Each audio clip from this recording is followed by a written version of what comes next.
Hello, welcome to GCSE Bite-Size Science with Dr. Chris Smith and with Dr. Kat Arney. We're from the Naked Scientists. In this podcast, we're going to talk about drugs. There are many thousands of drugs that are used in medicine today for treating headaches right through to things like cancer. But some drugs can be very addictive and highly dangerous. So tell us a bit more about them, Kat. Well, the term drug is used to describe any substance that causes changes in the body. Now, we've known about some drugs for a very long time, such as those that can be made from natural products. For example, willow bark was first used by the ancient Greeks to cure fevers, and later on, scientists discovered that the bark contained the chemical salicylic acid. Now, this can be quite irritating to the stomach, so after a bit of chemistry and tweaking, it was turned into the drug aspirin. OK, so say I've just invented a brand new drug. Could I give it straight to my patients? No, you cannot. All drugs have to go through rigorous testing before they are prescribed, and this is to make sure that they're safe and effective. So to start with, drugs have to be tested really thoroughly in the lab, and then they're tested in humans in clinical trials. And roughly how long does that take? Well, many potential drugs do turn out not to be successful. They may cause unacceptable side effects, or they may not be as effective as existing drugs. So it can take 10 years or more to take a drug all the way from being a twinkle in the scientist's eye to being prescribed to patients, and it can cost millions of pounds. And are these clinical trials safe and effective? Well, most clinical trials are very safe, as by law, all new drugs must be tested thoroughly in the lab and on animals before they're given to people. But sometimes things can go wrong, and in 2006, 6 people were left very ill after an early-stage clinical trial of an experimental treatment at Northwick Park went badly wrong. Now, talking of things going wrong, what about thalidomide? Because that's another major example from the past where things didn't go according to plan.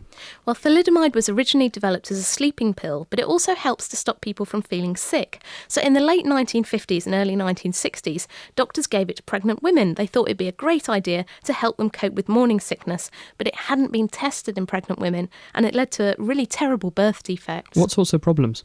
Well, the drug stops the development of blood vessels, and if it's taken in the first 4 to 8 weeks of pregnancy, it can stop the growing baby's arms and legs from developing properly. And more than 10,000 babies at this time were born with very short or incompletely formed arms or legs, and as a result, the drug was banned.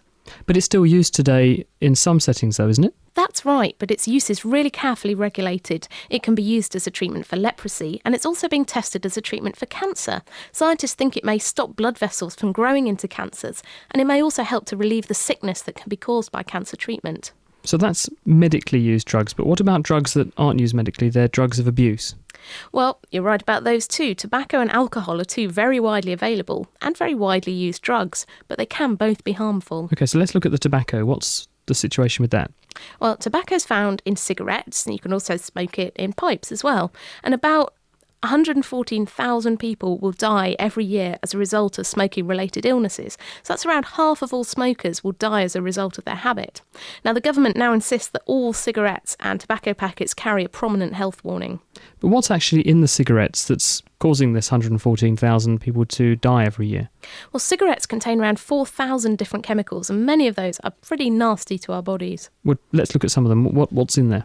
Well, first of all, you've got nicotine. Now, this isn't actually harmful in itself, but it's the chemical in cigarettes that makes them so addictive. It reaches the brain within 20 seconds and triggers a pleasurable reaction in your brain. Now, this is highly addictive, so smokers become hooked. So, in order to quit smoking, some people do use nicotine patches or gum, and these release nicotine into the body without all those other horrible nasties that are produced by smoking. Anything else? Well, smoking also produces a chemical called carbon monoxide, and this is the same stuff that's produced by faulty gas appliances. And they're known to be bad for you, so what does carbon monoxide do to the body? Well, carbon monoxide combines with the haemoglobin in our blood, and this is the red pigment that carries oxygen around the body.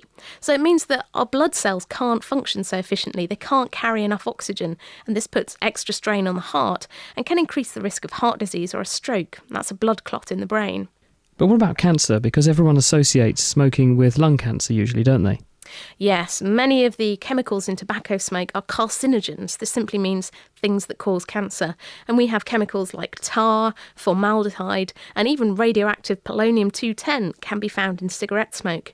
And these can damage our cells, causing cancer. And smoking greatly increases the risk of lung cancer, and it can also cause mouth, throat, and bladder cancer as well. What about in pregnancy? Because people are advised not to smoke when they're pregnant. Absolutely. Smoking during pregnancy can be very dangerous as it cuts down on the amount of oxygen that can get to your growing baby. And this can cause babies to be born very small, or it could even lead to miscarriage or premature birth. Thanks, Kat. So that's drugs, drug testing and smoking.